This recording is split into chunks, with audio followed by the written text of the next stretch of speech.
사랑하는 성도 여러분, 이번 한 주간도 말씀 안에 거하고 계시는지요? 오늘은 지난 11월 14일 주일에 주셨던 창세기 42장 21절부터 27절과 35절부터 38절을 통한 모든 것이 다 해로운가 라는 제목의 말씀을 묵상해 보고자 합니다. 본문에 보면 요셉이 이제 바로의 꿈을 해석한 대로 중동에는 7년 풍년이 지나고 본격적인 흉년이 진행되면서 중동 지방의 곡식들이 다 떨어지기 시작합니다.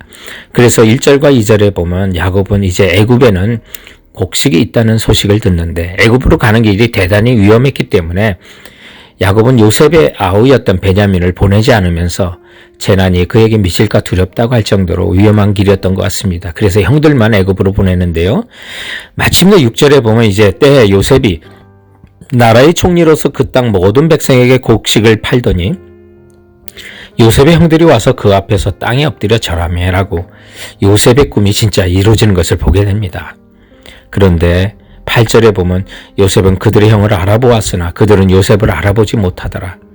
요셉이 그들에게 대하여 꾼 꿈을 생각하고 그들에게 이르되 너희는 정탐꾼이라 이 나의 틈을 엿보려고 왔노라 하면서 형들을 정탐꾼으로 모으니까 형들의 이제 고백 속에 13절에 요셉의 동생 베냐민이 아버지 곁에 있다는 소식을 듣고요. 그래서 요셉은 형들이 정탐꾼이 아니라면 베냐민 동생을 데려와서 증명해 보라고 하면서 그 형들이 보는 앞에 시몬을 끌어내서 결박하고 형들만 보내는데 당분간 살아야 되니까 곡식도 보내고 그 자료에 돈을 넣어서 보내는데요.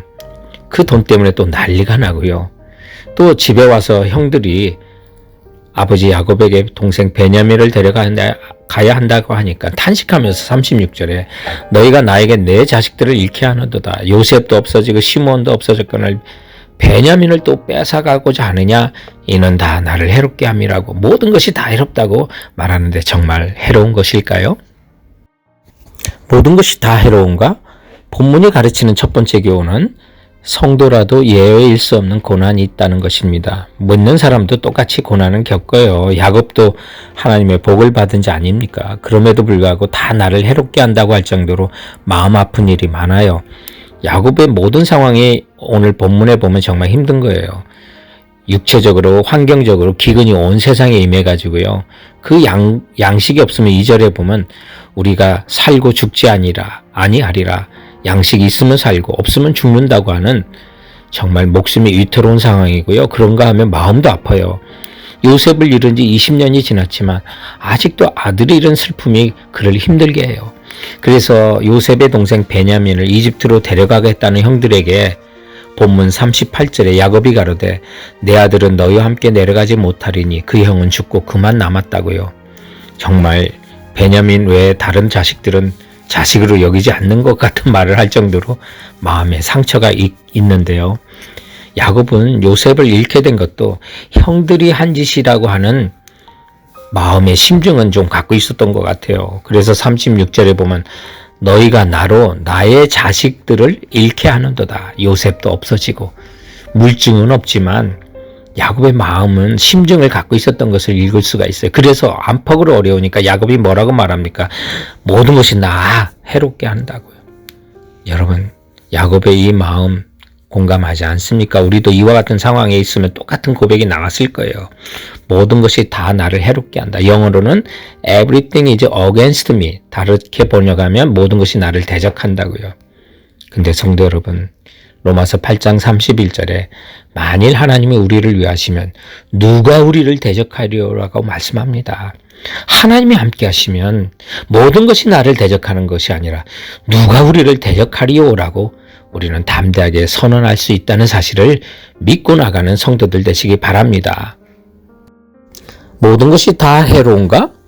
본문이 가르치는 두 번째 교훈은 모든 상황 속에 일하시는 하나님, 그 하나님을 보라는 거죠. 우리는 이미 완성된 창세기를 통해서 야곱의 노년 스토리까지 잘 알고 있습니다. 그래서 하나님은 정말 모든 것을 유익하도록 일하셨다는 걸 알지요. 모든 것이 해롭다고 야곱은 느꼈지만 사실 그것은 하나님께서 야곱을 위한 일이었고 여기서 우리는 하나님의 일하시는 것의 특징을 봐야 합니다. 그것은 긴 시간과 짧은 시간을 통해 하나님의 치유와 하나님의 뜻을 성취해 나가신다는 거예요. 때로는 짧은 시간에 그 모든 일을 하시기도 하지만 오늘 본문에 있는 것처럼 20년이 넘도록 하나님께서는 뜻을 이루시고 그 형제들의 상처를 치유하시는 것을 보게 됩니다.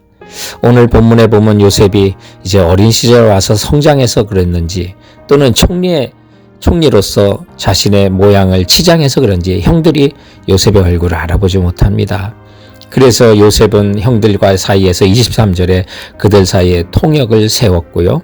형들을 정탐꾼으로 몰아서 3일 동안 감옥에 가둡니다. 얼마나 여러분 아이러니합니까? 요셉이 억울하게 형들에게 잡혀서 구덩이에 잡혔었는데 이제 아무 죄를 없는 형들을 3일 동안 감옥에 가둡니다. 그리고 3일 후에 요셉이 가서 말합니다. 너희 막내 아우를 데려오면 너희가 정탐꾼이 아닌 것으로 인정해 주겠다고요. 그때 형들이 21절에 그들이 서로 말하되 우리가 아우의 일로 말미암아 범죄하였도다. 22절 그러므로 그의 핏값을 치르게 되었도다라고요. 형들이 이제 잘못과 죄의 고백을 요셉 앞에 하게 됩니다. 그러니 요셉의 감정이 흔들려서 잠시 그들을 곁을 떠나 울고 옵니다. 여러분 정말 그걸 이해하지 않습니까?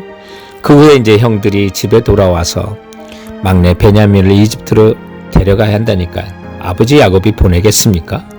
그래서 그때 이제 르우벤이 자기의 두 아들을 아버지한테 담보로 맡기면서 베냐민을 데려오지 못하면 내 아들을 죽이라고 할 정도로 이제는 책임지는 형들로 변합니다.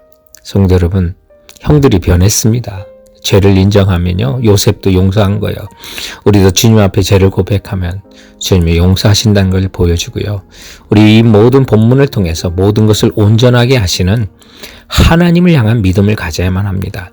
정말 모든 상황이 야곱을 해롭게 했습니까? 그렇지 않죠. 하나님은 모든 상황 속에 모든 것을 유익하게 하셨던 겁니다. 기근이 나쁜 줄 알았지만 기근 때문에 요셉이 애굽의 총리가 되고 기근 때문에 하나님은 그 가정을 보호하신 것입니다. 우리 눈에 안 보이는 거, 그러나 하나님은 나를 위해서 일하신다는 온전한 믿음이 필요한 것입니다. 우리가 하나님을 향한 온전한 믿음은 눈에 보이는 것만 믿는 것이 아니라 다 나를 해롭게 한다고 하여도 보이지 않는 반쪽에 우리가 하나님을 신뢰하고 믿는 것입니다. 그렇다면 건강한 것만 은혜가 아닙니다. 아파도 은혜고요. 부한 것만 은혜가 아니라 가난해도 은혜가 되는 것입니다. 이 온전한 믿음으로 범사에 감사하고 전천후 감사로 추수감사절을 맞는 성도들 되시기 바랍니다. 모든 것이 다 해로운가? 본문이 가르치는 세 번째 교훈은 모든 것이 주의 은혜에 묶어두기 위함이라는 것입니다.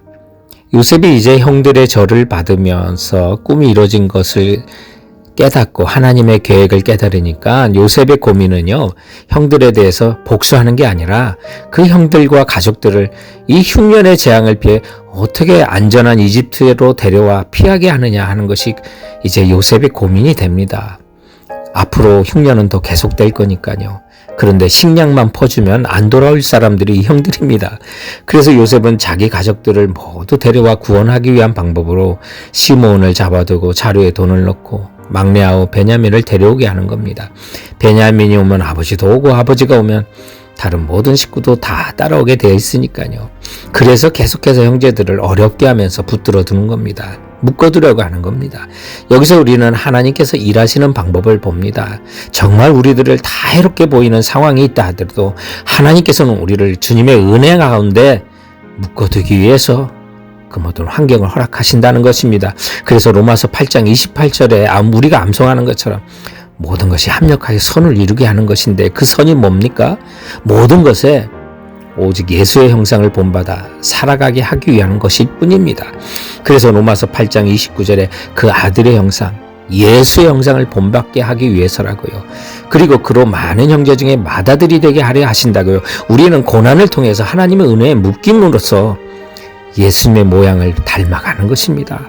하나님께서는 우리를 이 세상에 보내심도 우리와 세상을 심판하기 위함이 아니라 구원하기 위함입니다. 그래서 때로는 우리에게 하나님의 은혜에 가둬두시려고 고통도 주시는 것이죠. 창세기 42장의 진짜 주인공 요셉이 아니라 예수님입니다. 요셉의 자비를 통해 예수님의 자비를 보여주는 겁니다. 우리는 하나님 앞에 내가 원하는 것만 딱 얻고 도망치는 사람들입니다. 그래서 예수님은 우리를 기근으로 이제 피하는 나라가 아니라 영원한 형벌로부터 피할 영원한 하나님의 나라로 우리를 인도하시고자 수많은 고난도 주시는 것입니다. 그래서 하나님의 은혜 안에 우리를 묶어두시려고요. 하나님의 계획 안에 도망칠 수 없도록 우리가 해로워 보이는 것으로도 우리를 인도하시는 것입니다. 그러므로 우리가 주님의 크신 계획 다 볼 수도 없고 작은 고난에 지쳐도요. 주님은 우리를 은혜에 묶어서 나의 모든 삶 버티고 견디게 하시는 것입니다. 그래서 결국 우리는 은혜 아니면 살 수 없다고, 오직 예수 없인 살지 못한다고 고박하게 우리를 인도하신 줄 믿고 나가는 성도들 되시길 주님의 이름으로 축원드립니다. 사랑하는 성도 여러분, 그럼 이번 한 주간도 주께서 주시는 말씀으로 승리하시고 건강하시기 바랍니다. 감사합니다.